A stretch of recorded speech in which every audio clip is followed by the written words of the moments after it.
বিসমিল্লাহির রহমানির রহিম। আজকে আমার নিজের জীবনের ছাত্রদলের সাথে কাটানো কিছু মুহূর্তের গল্প আপনাদের সাথে শেয়ার করি। সালটা তখন 2011। আমি ঢাকা কমার্স কলেজ থেকে এসএসসি পাস করি। এসএসসি পাসের পর আমি তেজগাঁও কলেজ বিশ্ববিদ্যালয় শাখা ম্যানেজমেন্টে ভর্তি হই 2011 সালে। ঠিক আমার পুরো পরিবার বিএনপি করে এবং আমার পুরো গোষ্ঠী বিএনপি করে। মূলত আমাদের গ্রামটাই বিএনপিপন্থী। তো সেই হিসেবে আমি ছাত্রদলের রাজনীতিতে তেজগাঁও কলেজ শাখায় অংশগ্রহণ করি, যোগদান করি। সেখানে ছাত্রদলের সভাপতি ছিল মিজানুর রহমান রাজ তেজগাঁও কলেজ শাখার, এবং সেক্রেটারি ছিল জাকির ভাই। জাকির ভাইয়ের বাড়ি ছিল গাজীপুর। তো এক পর্যায়ে ছাত্রদলে ভালো বক্তৃতা দিই, সেখানে ছাত্রদলে আমার সুনাম হয়ে ওঠে, সবাই আমাকে খুব ভালো মূল্যায়ন করতে শুরু করে।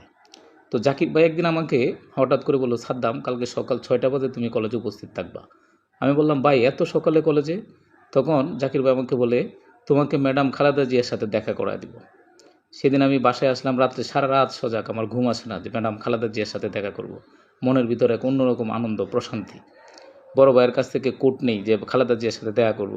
শীতের দিন কোট পরি, টাই পরি, এত সুন্দর করে পরিপাটি সেজে সুজে সকাল 6টায় তেজগাঁও কলেজে উপস্থিত। যায় দেখি তেজগাঁও কলেজে 600-700 ছাত্রদলের নেতাকর্মী উপস্থিত। সবাই, তারপর জাকির ভাই বলে, সবাই গাড়িতে ওঠো। বাসে করে সবাই গুলিস্তান গোলাপ শাহ মাজারের সামনে যাই। গুলিস্তান গোলাপ শাহ মাজারের সামনে যাওয়ার পর জাকির ভাই বলে, সাদ্দাম, রাস্তা ব্লকেট দাও, পুরো রাস্তায় বসে যাও সবাই। যায় দেখি এখানে অন্যান্য ছাত্র দল, যুব দল, স্বেচ্ছাসেবক দল, সকল নেতাকর্মীরা সেখানে উপস্থিত ছিল। অনেক বিশাল একটা অবস্থা। তখন আমরা সেখানে রাস্তা ব্লকেট করে দিই। ব্লকেট করে দেওয়ার এক পর্যায়ে জাকির ভাই এবং রাজ ভাই আমাকে বলে, সাদ্দাম, তুমি মিছিলের নেতৃত্ব দাও, আমরা নাস্তা করে আসি, আমরা নাস্তা করে আসলে তুমি নাস্তা করতে যাবা। ঠিক সেই মুহূর্তে চারিদিক থেকে পুলিশ, র্যাব চারিদিকে ঘেরাও করে ফেলে।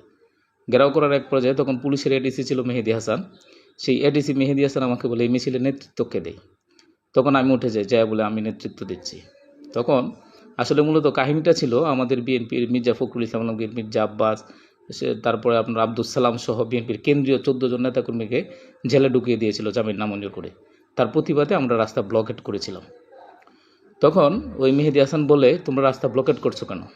তখন আমরা বললাম, আমাদের কেন্দ্রীয় নেতাদের মুক্তি না দেওয়া পর্যন্ত আমরা রাস্তা ব্লকেট ছাড়ব না।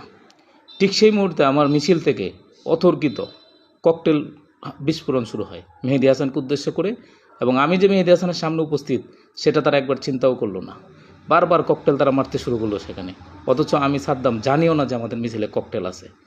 সেই ককটেল মারার এক পর্যায়ে মেহেদি হাসান আমার এই কলারটার মধ্যে থাফা দিয়ে ধরে ফেলানোর এক পর্যায়ে দুই পুলিশ দুই সাইড দিয়ে আমার কোমরে মানে সজোরে পেটাচ্ছে, কিছু কিল ঘুষিও নাকে মুখে দিছে। দেওয়ার এক পর্যায়ে আমি বললাম যে আজকে যদি আমি ধরা খাই তাহলে আমার জীবন শেষ। এক পর্যায়ে মেয়ে